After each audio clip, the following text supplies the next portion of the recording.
Осы орайда аға енді сөз соңында енді қазіргі уақытта өзіңіз көп жылдардан бері осы филология ғылымдарының кандидатсыз, көптеген еңбектер жазып жатсыз, көптеген зерттеулер жұмыстарын жүргізіп жатсыз. Енді өзіңіз секілді осы бір ғылыми жұмыстарға қызығушылығы бар оқырмандарға қандай кеңес айтар едіңіз? Жақсы, жалпы білім инемен құдық қазғандай дейміз ғой. Білімнің ар жағында ғылым тұрады. Біздің ата-бабаларымыздың бәрі кейде мына ілім деп жатайды. Негізі ілім де ғылым да екеуі бір сөз, ильмун арабтың бір сөзі. Көбінесе мына бізде ілім дегенде рухани ілімдер жағына кетіп жатады да, ғылым деген бұл ғылым деп. Кәдімгі ол ғылыммен айналысу, жаңалық ашу дегендей. Әрине кез келген қоғамның даму көрсеткіші ғылыммен есептеледі. Сіз мына дамыған елдерді қараңыз, мысалға Жапония, Еуропа, тіпті Американың өздерін қарасаңыз, олар ғылымға өте жақсы көңіл бөледі, әрі ішкі табыстың мемлекеттік 4-5%-на дейін сол ғылымға аударады, себебі ол болашақ ғылымда тұр. Бізде де бүгінде Құдайға шүкір ғылыммен айналысатындар жағдай жасалған. Университетте бакалаврлық деңгейі бар, сосын ғылым әлеміне сыналап енем дегендерге магистратура бар, сосын докторантура бар. Ол дегеніміз сіз білетін ақиқатты уже іске асыруыңыз керек. Сол ғылыми тұжырым жасауыңыз керек. Бізде мына бакалаврда көбінесе былай ой түю жақтарын үйретсе, ғылымда тұжырым жасау, қорыту мәселелер көбінесе айтылады. Ал енді біз енді филология саласындамыз. Кейбір бауырларымыз тарихта жүр, химияда, әр жаратылыстану, қоғамдық, әлеуметтік ғылым салалары барлығында жүр. Ол ары қарап іздене беру керек. Ең басты мәселе не керек? Кеше бір неден оқып қалдым. Оқу керек. Оқысақ, Құранның өзінде Алла Тағала оқы деген ғой. Құран бисмилля раббика, жаратушының атымен оқы. Білгендер мен білмегендердің айырмашылығы бар екен. Оның барлығы нелерде айтылған. Орта ғасырда ғалым ғұламалардың көптеп шығуының бәрі сол ғылымға деген талпыныстан пайда болған. Бүгінгі жастарға айтарымыз, кейде мынандай бізде сөз бар. Жер уақыт бүгінде тез өтеді екен деген. Сырғаны пайғамбардың да хадисі де бар ғой. Қиямет қайым жақындағанда айларың аптадай, апталарың күндей кәдімгі заулап өтеді. Мүмкін заулап өтіп жатқан болар. Бірақ мына жағына назар аудару керек. Мына күніне біз жоқ дегенде, ана сотовый телефонға 83 рет қарайды екенбіз. Орташа есеппен. Түнде осымен жатып, таңертең осымен оянады екенбіз. Бір кіргенде сіз қазір кірем шығам дейді екенсіз, жарты сағат, 1 сағатқа дейін бөгеліп қалады екенсіз. Сіздің ең бір уақытты ұрлайтын осы. Сіз уақыт жеткізе алмайтындығын себебіңіз. Ал енді кітап оқымайтындарды кітап оқитындар басқарады. Кітап оқитындардан кім шығады? Олардан ғалым шығады. Мен бір-екі елде мына кітапханаларында болдым. Ерте бармасаңыз кітапханаға сыймайды екенсіз. Кейде Қазақстан кейбір кітапханаларына барсаңыз іші бос тұрады. Мен айтамын, мына кітап оқитын елдер ертеңгі күні сендерді басқарады. Қалайша біздің кешегі 20 ғасыр басында біз мықты ел болып, не болып, бұрын орта ғасырда болғанымызбен 20 ғасыр басында бұдан айналып қалдық қой. Сол оқымағандықтан.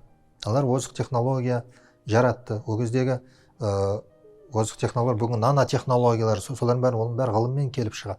Сондықтан ғылыммен айналысу керек. Ғылымға сіз сәл ғана жақындасаңыз, докторантура түсіп, бір-екі ненің рахатын сезінсеңіз, кеше кім Тұңғышбай Жаманқұловпенен бізде бір кездесу өтті, Халық университетінде. Ол кісі айтады, мен дейді, бүкіл сыйлықтың бәрін алып қойғам дейді. Елдің бәрі білет, Қыз жібек неде түсті ғой фильмінде, Тұңғышбай ағамыз айтады. Бағбек Қондақбаев дейтін біздің институтта профессор бар еді, ғалым кісі, сол айтты дейді, сен ғылымға келсеңші деп. Мен айтамын, маған не керегі бар? Елдің бәрі білет. Танымал жоқ, сен ғылым ол басқа әлем деп. Сосын шын мәнісінде айналысып ем дейді, бұрынғы білген бәрі түкке жарамай алды дейді. Ғылым бұл өзінше бір әлем екен. Сол секілді адам ғылымға қарабаздап қадам басса, сол ғылымның ішіне түсіп кететін болса, иншалла ол не болады? Жаңа өзіңіз айтып өткендей, бұл дүниеде біздің істеген амалдарымыз ғана қалады, жазған дүниелеріміз ғана қалады. Ол дүниедегі жаратушының құзырында. Сондықтан бұл дүниеде сол артымызда бірдеңе қалсын десек, қалам мен қағазымызды таңбаланған дүниелер қалу керек. Иншалла, сондықтан бүкіл жастарды, мына енді бүгін неде отырмыз, 1000-ға жақын шәкірт тәрбиеленіп отыр осында. осылардың ішінде оның барлығымен ғылым жолына келеді, ғалым болады деп ойламаймын, бірақ солардың ішінен елге белгілі ғалым ғұламалар шығатын болса, қоғамға пайдалы болатын болса, себебі бір ғалымның өлгені әлемнің өшкені. Сондықтан ол бері қарап тартылатын болса, келешегіміз, болашағымыз жарқын болады. Ол ғылымның қай саласында болсын, тек қана дінге қарсы салада болмаса болды. Жаратылыстану, химия, физика, математика, қоғамдық ғылымдар, әлеуметтік ғылымдармен айналыссын, дін ғылымдарымен айналыссын, ол елімізді арға қарап басады. Сондықтан жастарды осы ғылымға қарап тартамыз, тәрбиелейміз. Дамыған елдердің барлығы сол. Мысалы болсақ,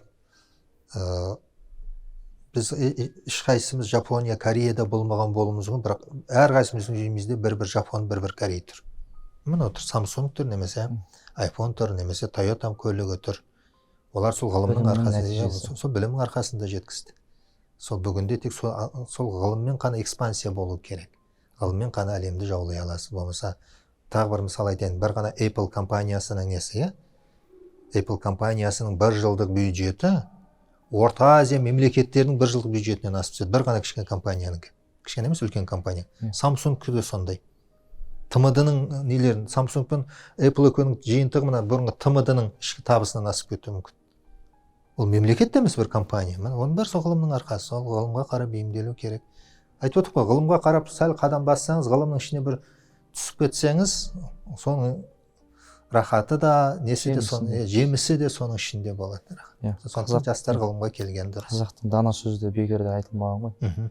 Білекті мыңды жығады, бірді жығады деген секілді. Білімді мыңды жығады, білекті бірді жығады деген секілді. Сондықтан қазір енді сол білімнің заманы ғой енді. Дұрыс айтасыз. Технологияны игеру үшін білімді де жоғары деңгейде игеру керек. Аға, енді бүгін қонақ болып келгеніңізге Алла разы болсын.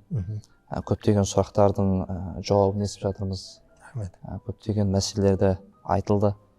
Аллах тағала отбасыңызға, ісіңізге, жазып жатқан еңбектеріңізге, ізденістеріңізге берекет берсін. Алла разы болсын. Рахмет, сіздерге де көп рахмет. Осындай діни ағартушылық салада жүріп жатсыздар. Бұл кешегі біздің сыр сүлейлерінің, кітаби ақындардың 20 ғасыр басындағы діни ағартушылық, соның бүгінгі жалғасы. Сондықтан сіздерге де табыстар тілейміз. Қоғамды имандылыққа, ізгілікке, бауырмалдылыққа, отансүйгіштікке тәрбиелеріңізге тілектеспіз. Аға, Алла разы болсын. Құрметті көрермендер, бүгін бізде сұхбатта қонақ болып келген филология ғылымдарының кандидаты, доцент Төрәлі Еділбайұлы Қыдыр ағамыз. Аға, алтындай уақытыңызды бөліп келгеніңізге мыңда бір алғыс, отбасыңызға амандық, еңбегіңізге табыс тілейміз. Құрметті көрермен, бізге берілген уақыт аяқталды. Келесі сұхбатта аман саулықта жүздескенше сау саламатта болайық. Ассаламу алейкум ва рахматуллахи ва баракатух.